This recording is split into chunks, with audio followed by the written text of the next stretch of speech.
진심으로 사랑하고 축복합니다. 여러분, 천국 연습하시는 겁니다. 어떤 분이 저랑 학교 다닐 때 엄청 싸웠습니다. 여러분 중에 많은 분들이 제가 학교 다닐 때 학생회장 했던 것을 알고 계시는 분이 계실 겁니다. 학생회장 행사를 해야 되는데 아는 선배가 자꾸 그날 딱 맞춰서 다른 행사를 잡는 거예요. 그래서 제가 되게 화났어요. 아니, 학생회를 도와줘야 되는데, 아니, 딱 그날, 우리가 행사는 딱 그날, 어쩜 그렇게 매번 행사를 잡는 거예요, 겹치게. 그러니까 나뉘어지잖아요. 그래서 제가 기분 나빠서 그 형 찾아갔어요. 아니, 어떻게 그럴 수 있냐고. 나 좋아하는 형인데 그러면 안 된다고 막 싸웠어요. 제가 신학교 다녔으니 그 싸운 분은 어느 학교 다닌 거죠? 신학교. 그러니까 신학생들끼리, 전도사님들끼리 막 피터지게 싸운 거예요.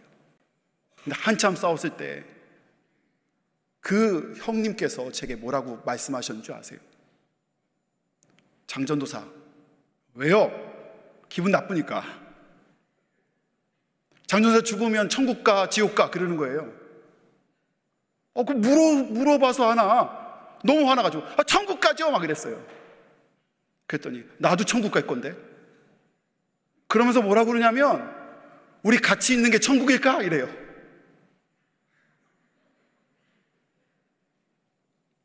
싸우면 안 돼요. 누가 그러시더라고요. 제주에서 교통사고 나도 웃으면서 보내주라고. 천국 가서 다 만납니다. 그래서 옆에 분이랑 인사할 때 사랑하고 축복합니다 할 때요, 천국 연습하시는 거예요. 다시 한번 할까요? 사랑하고 축복합니다 이렇게 인사 나누겠습니다. 네.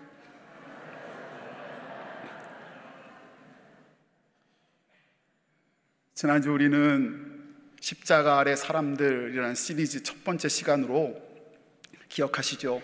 구레네 시몬에 대해서 함께 은혜를 나눴어요. 구레네 시몬, 그는 억지로 십자가 지었지만, 처음엔 그랬지만 사랑하시는 하나님은 그를 사랑하셔서 넘치는 은혜와 축복을 구레네 시몬에게 예비하셨어요. 그리고 그에게, 그리고 그가 섬기는 교회에, 그리고 그의 가정과 자녀들에게 그 크신 은혜를 부어주셨다라고 말씀드렸어요. 사랑하는 여러분, 그 은혜가, 구레네 시몬에게 임했던 은혜가 저와 여러분, 우리 제주중앙교회의 은혜가 되기를 소원합니다.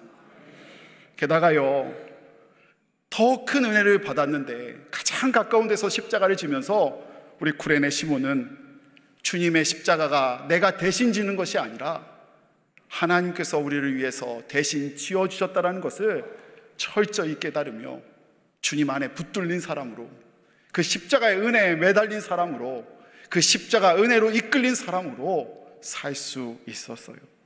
오늘 기대하는 마음으로 두 번째 시간으로 나아갑니다. 오늘은 두 번째 시간으로 십자가 아래의 사람 두 번째로 바라바라는 사람을 만나려고 합니다.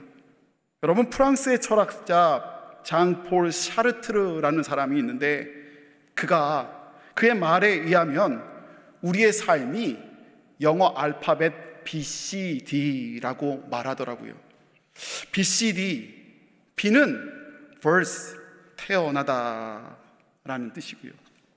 D는 death, 죽음이에요. 그러니 누구나 다 태어나잖아요. 그리고 누구나 다 죽음으로 향해 가고 있으니 이 B와 D 사이를 살고 있는 것, 이것은 우리 모두에게 공통적인 이야기인 것 같아요. 그런데 가운데 있는 C는 뭐냐? C는 바로 choice, 선택이라는 거예요. 태어나서 죽을 때까지 사람은 끊임없이 선택하고 끊임없이 선택 가운데 놓여지고 그 중요한 선택대로 살아간다는 거예요. 분명한 것은 오늘 우리가 거저 사는 것이 아니고 우리의 삶은 예전의 선택의 결과요. 또 그러기에 우리 앞날은 지금 우리가 어떻게 선택하느냐에 따라 우리 앞날이 결정될 거예요. 제가 샤르트르라고 얘기했는데 또 찾아보면요, 샤르트르가 자기가 한 얘기도 아니더라고요. 알고 봤더니 누구 이야기를 인용한 것인데, 아무튼 이 이야기까지 하는 것은 정말 선택이 우리 가운데 중요하다라는 이야기 아니에요. 원문은 이렇게 쓰여져 있어요. Life is C, between B and D. 그러니까 B와 D 사이에 수많은 C를 선택을 하며 살아간다는 것이죠.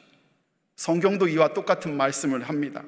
150편으로 되어 있는 시편의 첫말, 150편 첫 장인 시편 1편의 말씀도 이와 비슷한 이야기를 하는데요, 거기에 복 있는 사람, 복 있는 사람은 이라고 시작되는데, 악인의 길을 따르지 아니하고 죄인의 길에 서지 아니하고 오만한 자리에 앉지 아니하고 오직 여호와의 말씀을 주야로 묵상하는 자라고 말하는 것, 어떻게 보면 복 있는 사람은요, 악인의 길과 하나님의 길 가운데 선택을 잘하는 사람인 것을 우리가 깨달아 알게 돼요.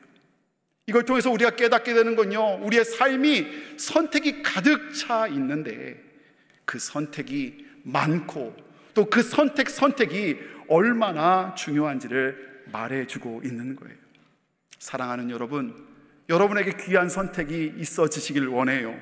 오늘 본문 말씀 마태복음 27장 15절에서 26절에는요, 성경에서 가장 어리석어 보이지만 가장 중요한 선택이 소개됩니다.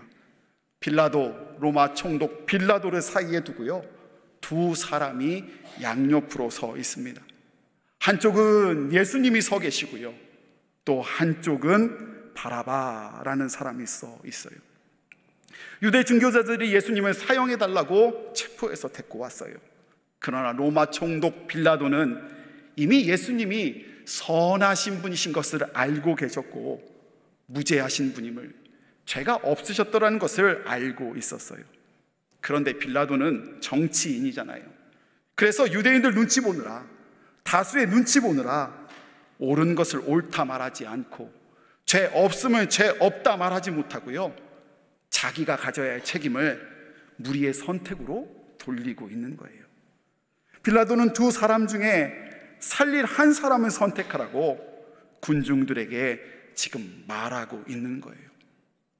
예수님과 빌라도, 예수님과 바라바, 이 선택 가운데 어떤 걸 선택해야 하죠? 바라바는 누구냐라는 질문이 이어질 것 같아요. 바라바는 아람어 이름인데 그가 합성어로 바르아바예요. 바르아바. 바르라는 말과 아바의 말의 합성어인데요, 이 바르라는 뜻이 어떤 뜻이냐? 누구누구의 아들이라는 뜻이에요. 누구누구의 아들, 이런 표현이요, 성경 다른 곳에서도 많이 등장하는데 사도행전 3장에 보면 유대인의 거짓 선지자 마술사의 이름이 바예수, 바르예수라고 등장해요. 그러니 바예수, 바르예수니 누구누구의 아들, 그리고 예수의 합성어니 무슨 뜻이지요? 예수님의 아들이란 뜻 아니에요? 그가 예수님의 아들을 사칭하며 거짓 선지자, 거짓 마술사 노릇하고 지내는 거예요. 여러분, 예나 지금이나 이름에 속을 건 아닌 것 같아요. 뭐 새로운 하늘, 이것도 얼마나 좋은 뜻이에요. 나 말하기도 싫어요. 그런데 그 이름에 속을 건 아닌 것 같아요. 또 예수님의 12제자 중에 바돌로메라는 사람이 있었어요. 그는 요한복음에서 나다니엘이라고 소개되기도 하는데 바돌로메, 즉 바르돌로메예요. 즉 돌로메의 아들이란 뜻이지요. 자, 이제 바르라는 뜻을 알았으니 바라바로 돌아가 볼까요? 바르를 알았으니 뒤에 있는 아빠가 어떤 뜻인지 알아야 되는 거 아니에요? 아바, 무슨 뜻일 거예요? 여러분 생각하는 그거 맞아요. 전 세계에 아빠, 엄마를 가르치는 단어, 마마, 파파, 엄마, 아빠 거의 비슷하잖아요. 비슷한 것 같아요. 아이들이 제일 먼저 태어나서 부르는 원초적인 단어, 엄마, 아빠. 막 싸워요. 아빠 먼저 하라고. 애가 그러니까 삼촌 옆에서 삼촌 애래, 삼촌. 그거 안 돼요. 엄마, 아빠가 원래 본능적으로 제일 빨리 하는 단어잖아요. 그냥 정리하면 무슨 뜻이지요? 바르 아바, 바라바는 직역하면 아빠의 아들, 아버지의 아들이란 뜻이에요. 여러분 중에, 우리 중에 누구 하나 아버지의 아들, 아버지의 딸이 아닌 사람이 있습니까? 그래서 신학자들은 이를 의역해서요, 아예 사람의 아들이라고 바라바를 의역해요. 빌라도를 사이에 두고 양편에 두 선택지가 섰어요. 한쪽은 바라바, 사람의 아들이고요, 다른 한쪽은 예수님. 여러분, 예수님은 누구의 아들이죠? 하나님의 아들이요. 역시 제주중앙교회 수준이 있어요. 바로 나오시네요. 자, 이제 사람의 아들과 하나님의 아들 중에 이제 누구를 선택해야 하는 거죠. 게다가 선택하는 사람들이요, 길 지나가는 그냥 무의미하게 지나가는 행인들이 아니에요. 유월절 명절을 지키기 위해, 즉 주님께서 애굽에서 나를 구원하셨다는 거 기쁨으로 찬양하기 위해 예배하기 온 하나님의 자녀들이에요. 예배하는 자였어요. 그런 그들이라면 하나님의 아들과 사람의 아들 중 누구를 선택하는 것이 옳은 선택이지요? 그런데 우리가 결론을 잘 알잖아요. 누굴 선택하지요? 누구를 살려주기를 원한다고 이야기했지요? 어떻게 그렇게 말도 안 되는 선택을 할 수 있을까요? 여기서 우리가 먼저 깨달아야 하는 것이 하나 있어요. 믿는다고 해서요, 늘 우리의 결정과 선택이 옳지 않아요. 우리도 믿는다고 말하면서 늘 잘못된 선택을 할 수 있다는 것을 우리가 깨달아 알아야 해요. 근데 왜 그런 선택을 했지? 오늘 그 군중들이, 이스라엘 사람들이 왜 그런 선택을 했는지 봐야 해요. 사람의 아들 바라바가 가는 길요, 그 7절 말씀에 이렇게 쓰여져 있어요. 바라바를 이렇게 소개하고 있고요. 제가 읽어드릴게요. 밀란을 꾸미고 그 밀란 중에 살인하고 체포된 자 중에 바라바라 하는 자가 있는지라. 바라바의 길은 한마디로 정의하면 힘의 길이요, 폭력의 길이에요. 급한 길이에요. 힘을 키우고 밀란을 꾸미고 폭력을 행사하며 살인을 불사하며 해방, 정치적인 해방을 꿈꾸는 게 바로 바라바의 길이에요. 방법은 급진적이어 보이지만 로마의 압제에 있었던 그들이 원했던 기도에 합당한 응답이라고 생각할 만할 정도로 매력적인 길 아니에요? 그래서 그들이 그거를 선택하는 거예요. 이에 반해 하나님의 길은 어떤 길이시죠? 예수님의 길은요, 한마디로 말하면 용서의 길, 사랑의 길이에요. 가상칠언, 예수님께서 십자가에서 하셨던 7가지 기도가 있는데, 그 예수님의 십자가에서 하신 말씀 중에 첫 번째 말씀이 누가복음 23장 43절에 나오는데요, 하단에 쓰여져 있습니다. 우리 한 목소리로 함께 읽어보도록 하겠습니다. 함께 읽습니다. 시작. 아버지, 저들을 사하여 주옵소서. 자기들이 하는 것을 알지 못함이니이다. 아멘. 예수님은 돌아가시면서도, 십자가에서 지금 숨을 거두면서도 아무것도 모르는 그들을 향해서 주님, 저들의 죄를 용서해 주세요. 예수님이 십자가에 올라가신 이유를 분명히 알게 되지 않아요. 예수님의 가신 길, 그 길의 목적은요, 용서예요. 용서하는 게 힘이 있어 보입니까? 힘 없어 보여요. 어리석어 보여요. 당장 원하는 답처럼 보이지 않아요.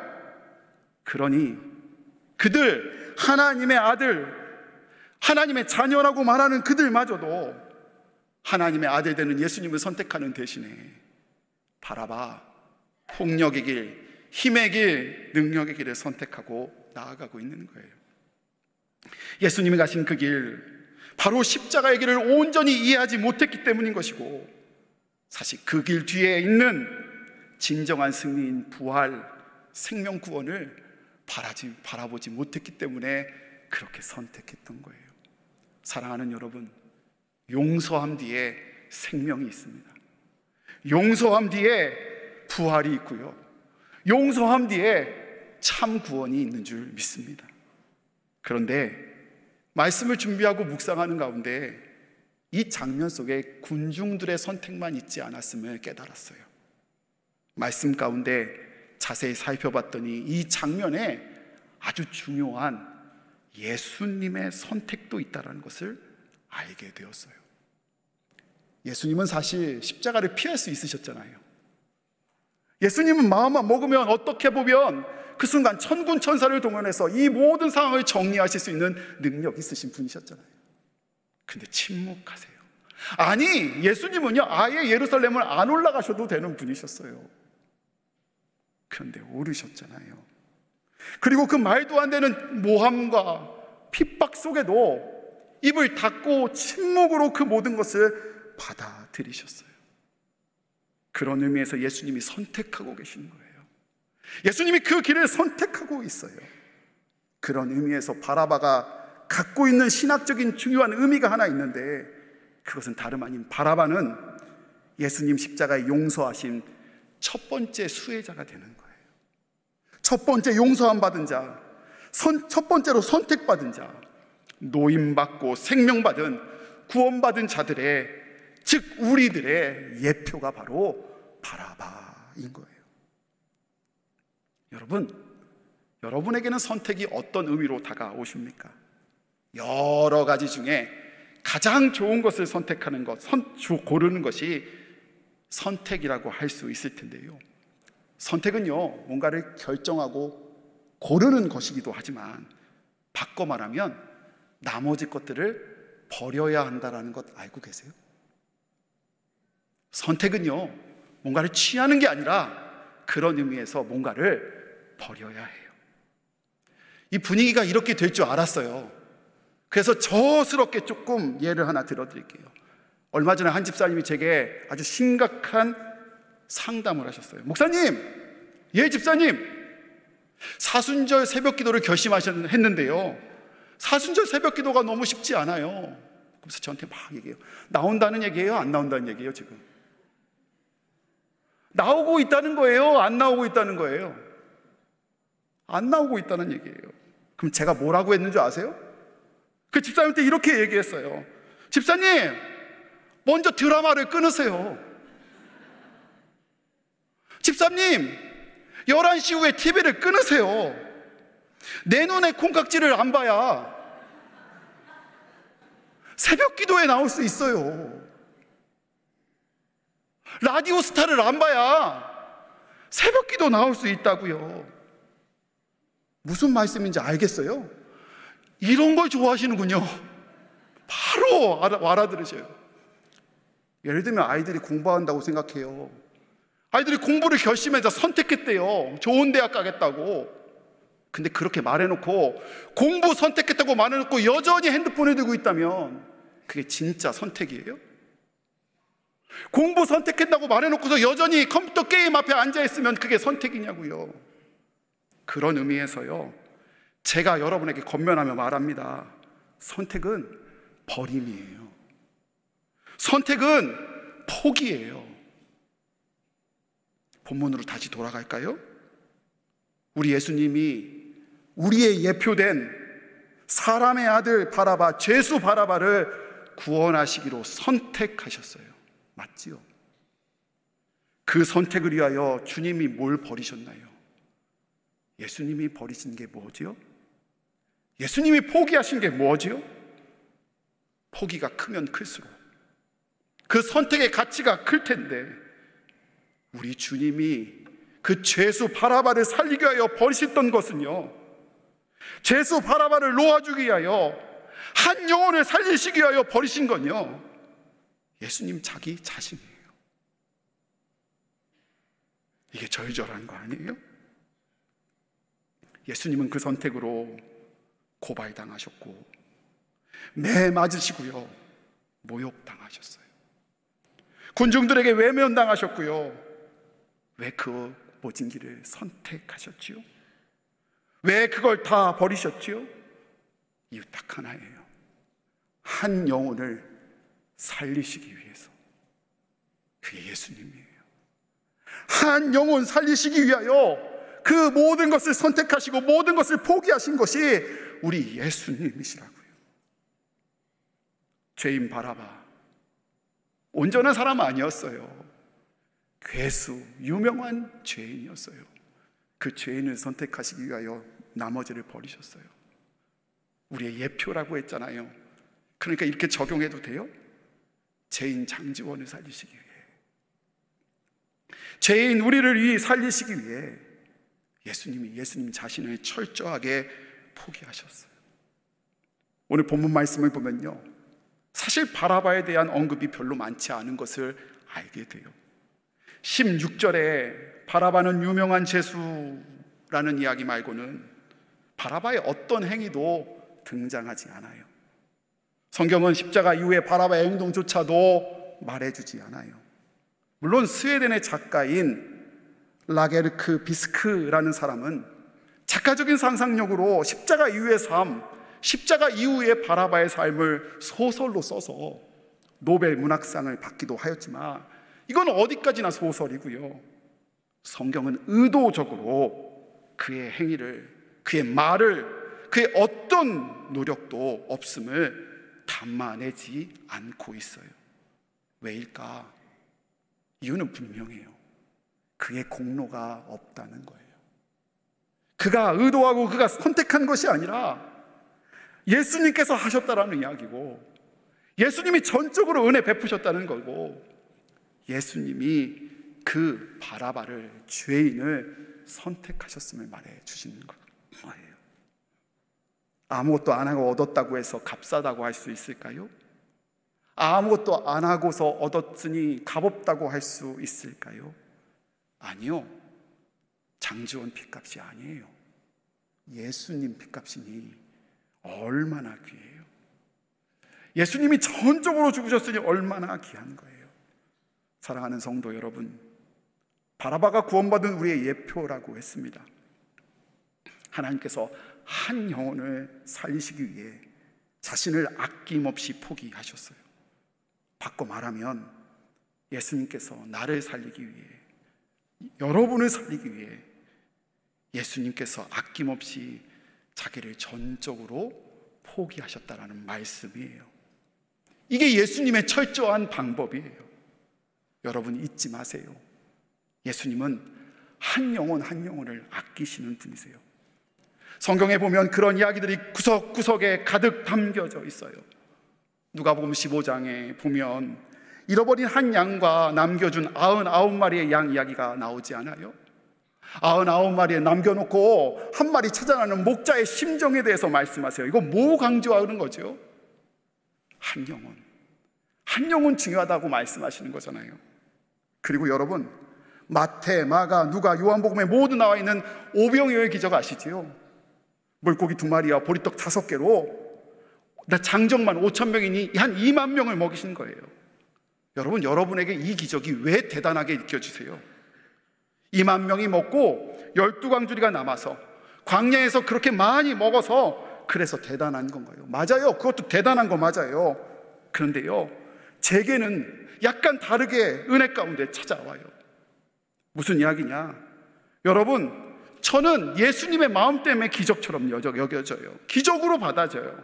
여러분 생각해 보세요. 오병이어의 기적이 참여했던 2만 명 입장에서 한번 생각해 보시라고요. 한 사람 따지고 보면요, 그들이 받은 혜택은요, 그들이 받은 은혜는요, 밥 한 끼예요. 아닌가요? 밥 한 끼 먹고 간 거예요.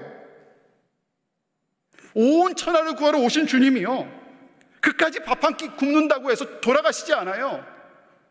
온 천하를 구하러 오신 분이요, 밥 한 끼 안 챙겨줘도요, 그 사람들 가서 알아서 집에서 먹으면 돼요. 그게 제자들 생각이었어요. 돌려보내 먹게 하라, 가라 가게 하라. 제자들이 그렇게 하셨어요. 그런데 예수님이 그렇게 하지 말고 너희들이 주라고 말씀하시잖아요. 예수님의 심정 뭘까요? 한 영혼 한 영혼들이 굶어서 지쳐서 가는 것이 싫어서, 그걸 못 견디셔서 그 한 영혼을 먹이시겠다고 붙들고 한 게 오병이어의 기적이라고요. 그게 예수님, 한 영혼을 사랑하시는 예수님 말씀이에요. 여러분, 사랑하는 제주중앙교회 여러분 가정에, 우리 교회에, 그리고 여러분을 통해서 천국을 이룰 수 있는 방법은 하나예요. 아주 쉬워요. 우리 권사님 누가 지나가잖아요? 그러면 부르세요. 권사님 떡 하나 잡수고 가세요. 그러면 돼요. 권사님 식사하셨어요? 라고 낯선 그분에게 말 걸어주는 게 바로 천국 이루는 일이에요. 그게 예수님 심정이라고요. 혼자 먹으면 배부른 거 아니고요, 옆에 분에게 하나 주는 거래요. 얼마 전에 우리 학생부, 아동부 교사 선생님이 그러셨어요. 목사님, 왜요? 목사님 언제 제일 멋있었는 줄 아세요? 그래서 제가 혼자 생각했죠.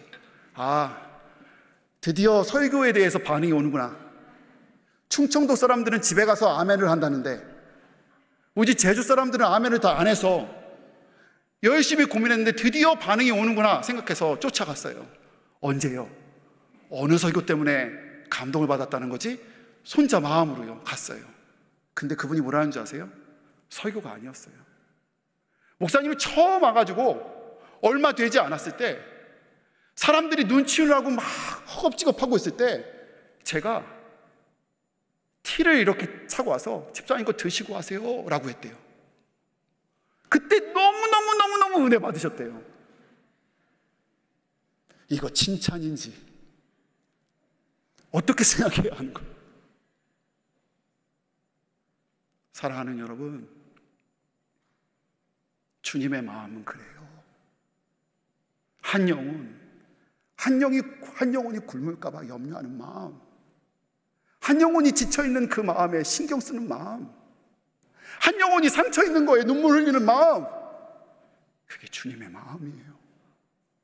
그대로 두고 있는 마음이 아니라 그거 보면서 아파하고 같이 나누고자 하는 마음, 그게 주님 마음이라고요. 예수님의 제자들도 그렇게 살았어요. 누가복음을 쓴, 사도행전 쓴 누가가 그랬어요. 누가복음 서론의 1장 3절에 이렇게 쓰여져 있어요. 나도 데오빌로 각하에게 차례대로 써보는 것이 좋은 줄 알았더니 라고 쓰여져 있고요. 사도행전 1장 1절에도 데오빌로요 내가 먼저 쓴 글에는 이라고 쓰여져 있어요. 이게 무슨 이야기냐면 누가복음이 24장으로 되어 있고 사도행전이 28장으로 되어 있는데 총 52장의 이 말씀을 쓴 이유가요, 베스트셀러 되겠다는 거 아니고요, 많은 사람이 읽으라고 한 거 아니고요, 한 영혼 읽으라고 썼다고요. 한 영혼이요. 한 사람 구원하기 위해, 한 사람에게 주님 복음 전하기 위해 그거 썼다고요. 그게 예수님의 마음이고 예수님의 제자들의 마음이에요. 사랑하는 여러분, 이제 준비하세요. 아멘 할 준비하세요. 사랑하는 여러분, 그런 의미에서 여러분이 하나님의 목적이에요. 사랑하는 여러분, 여러분의 자녀가 하나님의 목적이에요. 사랑하는 여러분, 여러분의 가정이 하나님의 목적이에요. 사랑하는 여러분, 아무도 돌아보지 않는 여러분의 상한 심령이 하나님의 목적이라고요. 사랑하는 여러분, 여러분은 제 목적이에요. 여러분이 주님 안에서 잘 되는 게 제 목적이고요, 우리 교회의 목적 되기를 원해요. 이유는 분명해요. 예수님의 목적이 한 영혼에 있다면 우리 제주중앙의 목적이 그 한 영혼에 있어야 할 줄 믿습니다. 오늘 1부 때 설교했다가 장로님이 뭐라고 하셨는데 할래요. 저는 천명교회 되는 게 꿈이 아니에요. 저는요 복음 8% 되는 게 꿈이 아니에요. 여러분 한 영혼이 서는 게 제 꿈이에요. 주님의 꿈이 그거예요. 상처받고 싸우고 힘들고 그 마음의 낭망함, 그 주님의 못 견뎌하세요. 그분이 서로 나가길 원해요. 지난 3월 1일 목요일 새벽에 새벽 기도하다가 목양실로 어느 때처럼 내려와서 목양실에 놔둔 기도 의자의 머리를 받고 여러분의 이름을 부르면서 기도하기 시작했어요. 주님 은혜를 주옵소서. 주님 은혜를 주옵소서. 주님 은혜를 주옵소서. 그저 한 영혼 살아가는 마음으로 그렇게 기도하기 시작했어요. 근데 주님의 성령이 너무 강력하게 제게 이렇게 말한 거예요. 표현해라. 그거 알아야 해. 표현하지 않으면 몰라. 표현해. 장 목사, 3월 2일이 어떤 날인 줄 아세요?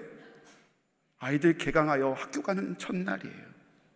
그래서 계획도 없이요 문자를 돌리기 시작했어요. 오늘 등교하는 아이들 준비하면 전화 주시라고 문자 보내고요, 오늘 너희들 준비되면 전화 주라고 내가 기도한다고. 그래서 한 사람 한 사람들이 전화 올 때마다 아이들 이름 불러가면서 축복 기도했어요. 계획 없던 일이라서 놓친 분들이 있어요. 찾아오세요. 기도할게요. 근데 어떤 아이는요 집에서 받고요, 어떤 아이는 차 안에서 기도받고요, 어떤 아이는 길가에서 전화받고요, 어떤 아이는 복도에서, 화장실에서 그 전화를 받았어요. 근데요, 제가 뭐라고, 그게 뭐라고 1분, 2분 되는 그 축복기도 받으면서요, 어떤 아이가 펑펑 울어요. 펑펑 울어요. 그만 울어. 목사님 축복하고 있잖아. 왜 우니? 며칠 전에는 한 집사님께 전화해서 집사님, 기도 제목 주세요 라고 말씀드렸어요. 그런데 기도 제목은 말씀하시지 않고 펑펑 울기만 하세요. 왜일까요? 왜일까요? 한 영혼 한 영혼 살아가시는 주님의 마음이 부족한 종의 기도를 통해서 전해진 거 아니에요? 사랑하는 제주중앙의 성도 여러분, 바라봐 그 영혼, 그 영혼은 주님의 피값으로 산 한 영혼이었어요. 그런 의미에서 주님의 목적이에요. 사랑하는 여러분, 여러분의 자녀가 주님의 목적이에요. 여러분이 주님의 목적이에요. 여러분의 상한 심령이 목적이에요. 그 마음, 그 목적 되신 여러분의 삶을 망가뜨리지 마세요. 오늘 그 주님의 사랑, 우리를 위해서 다 포기하신 그 주님의 사랑, 그거 붙들고 삶의 자리에서 그 사랑으로 승리할 수 있는 저와 여러분 되시기를 주님의 이름으로 축원을 드립니다.